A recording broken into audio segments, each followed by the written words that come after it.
The city wakes long before dawn. Soft sodium light bleeds from the lampposts that line Alvarado Street, turning the slick tarmac the color of gunmetal. Ethan Knight sits in the depot canteen with a mug of stale coffee cooling in front of him, listening to the hydraulics of buses hissing outside like impatient dragons. He has performed this ritual for 23 years. Clock in, drive, clock out, return to a silent apartment, repeat. The work is humble, yet strangely holy to him. A daily procession through which he ferries thousands of strangers across the breathing lattice of Los Angeles. But routine is also anesthetic, and it has long numbed him to the city's quieter tragedies, until the morning he finally sees the girl. She boards at Western and Pico just after 5:30, stepping through the folding doors with a wary glance that suggests she expects someone to snatch her arm back into the dark. She is thin enough that her knees knock together beneath loose jeans. Her hoodie bears a faded beach print that must once have been neon pink, but is now a nervous gray. She says nothing, offers no ticket, sinks to the very back corner behind 2 rows of cracked vinyl. From his mirror, Ethan notes the way her shoulders tense whenever tires thump over a pothole, as though the whole vehicle might at any moment fling her into the aisle in front of everyone. Weeks pass. Ethan tells himself he should ask if she is all right, but every day 30 seconds of courage slip by while the next passenger boards, and he must focus on acceleration, indicators, a schedule that brooks no delay. Then at the terminus in Huntington, park on the first Tuesday of October, the bus finally empties and she does not rise. The depot floodlights illuminate seats peppered with crisp packets and lost earbuds, but the girl remains motionless, gaze fixed on the smeared window as if waiting for some celestial sign written in condensation. Ethan kills the engine. He is suddenly aware of the ticking expansion of metal, of how night air flows through the open doors with a damp, intrusive chill. He approaches her slowly, clearing his throat so he does not startle her, and kneels until their eyes meet. Hers are storm-cloud dark and startled as if she fears reprimand. When he asks whether she is lost, the word catches in her throat before it emerges. Yes. Lost from the world, from the small orbit any child should claim as a right. She speaks of a mother whose night shifts at the bottling plant became a kind of exile, of a father whose absence stretches back so far she no longer remembers the date he left, only the spiral of silence that followed like dust behind a car on a country road. Ethan has no children of his own.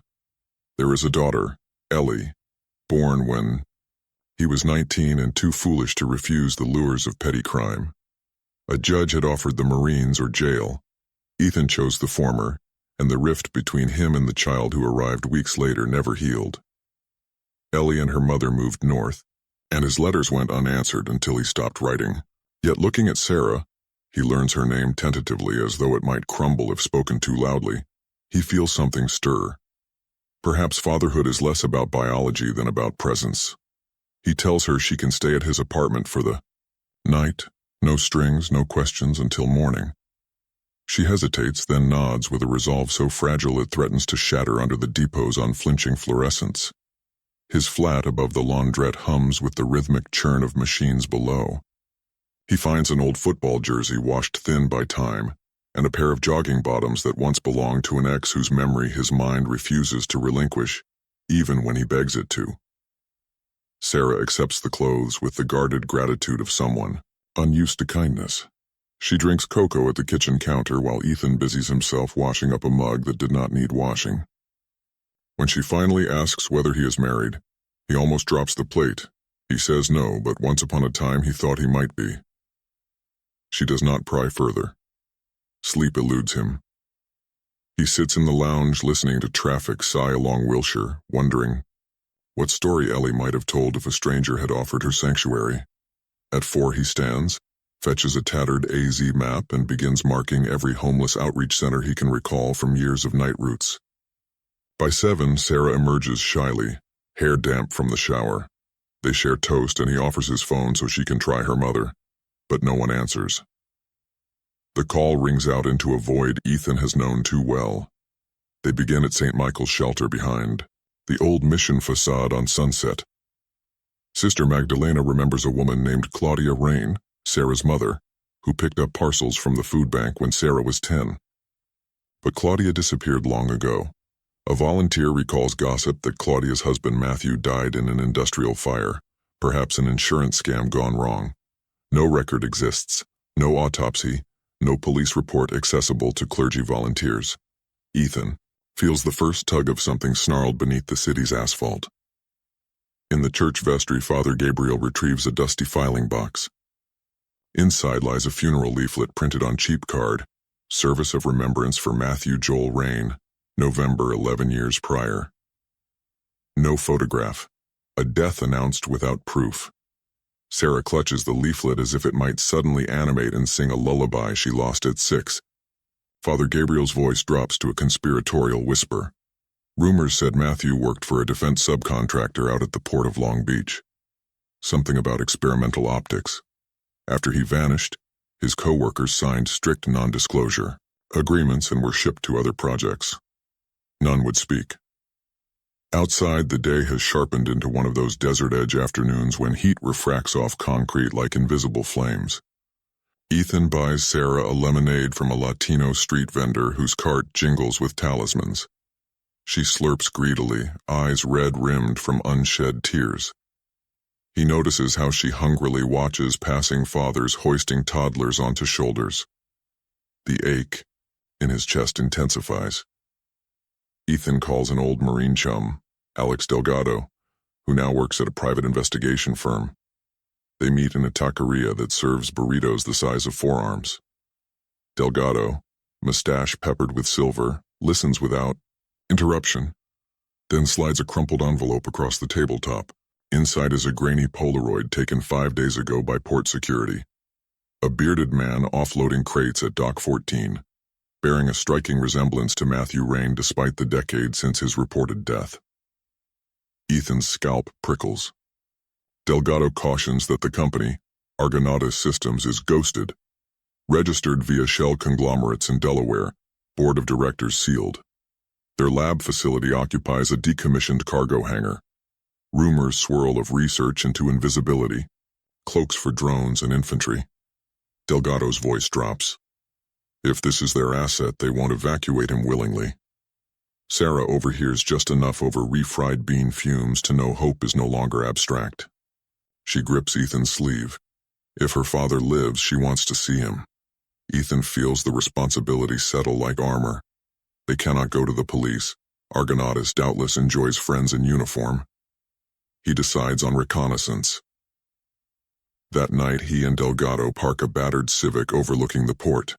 Sodium lamps throw long shadows over stacked containers painted with cryptic codes. Through binoculars, Ethan spots the bearded man pushing a pallet jack toward a shuttered door guarded by 2 tack-vested security contractors. He snaps photos. The resemblance is undeniable. While Ethan scouts, Sarah sits in Delgado's apartment poring over battered shipping manifests recovered from a dark web whistleblowing collective. She discovers that containers routed to Argonatus are labeled with obscure military codes that appear in no public register. One manifest repeats a project name and footnote, Oculus. The word feels like a doorway she should not open, yet cannot. Ignore. Ethan returns before dawn smelling of salt and diesel. They trade findings. He suggests they break into the bus depot after hours. The route bus she rode on still sits in Garage Bay 6. He has a hunch. Together they crawl beneath her habitual seat and, with screwdriver and patience, loosen a panel. A small tin rattles free. Inside, alongside crayon drawings, sits a keycard embossed with the stylized eye Sarah traced on the shipping documents. There is also a silver USB drive sealed with wax. They hurry home, slide the drive into Ethan's ancient laptop. Static. Then a video file flickers. Matthew, gaunt but alive, in a shadowy workshop. He speaks of Oculus, of optics bending light, to hide soldiers in urban theaters. He warns that the prototype must not reach the field. He says he is safe but watched. He begs whoever finds the message to destroy the research. Coordinates appear on screen, then the file self-erases. Sarah sobs silently into Ethan's shirt. Delgado provides gear, a disposable phone, counterfeit IDs, pepper spray belts. They rent a flatbed truck from a seedy yard where no questions accompany cash. Their plan, Reach the coordinates under cover of night. Extract Matthew if possible. Steal whatever evidence proves Argonautas is breaching weapons protocols. Then dump everything into the public domain so broad daylight neuters corporate reprisal. The coordinates lead beneath the 710 freeway to a storm-drained tunnel half hidden by tumbleweed and tagged with graffiti so layered it resembles bruised skin. They descend ladders slick with algae, wade knee-deep through runoff rank with industrial chemicals. Torchlight glitters off rivulets coursing down corrugated steel. 50 meters in, the tunnel kinks, opening onto a reinforced door flanked by camera housings. Sarah swipes the keycard. Miraculously, the LED pings green. The door hisses open, revealing a freight elevator large enough to swallow a truck. They exchange terrified glances and step inside. The lift deposits them in a subterranean warren of corridors lit by emergency strips that tinge the air sickly green. The place smells of refrigerant and burnt dust. They pass labs cluttered with dismantled drones and lens arrays suspended like crystal chandeliers. Footsteps echo somewhere. Ethan gestures for silence. They duck behind crates stenciled classified. Through the slats, Ethan sees Matthew entering a chamber accompanied by a technician in a white smock. Sarah's breath catches audibly. The technician turns. Alarms wail.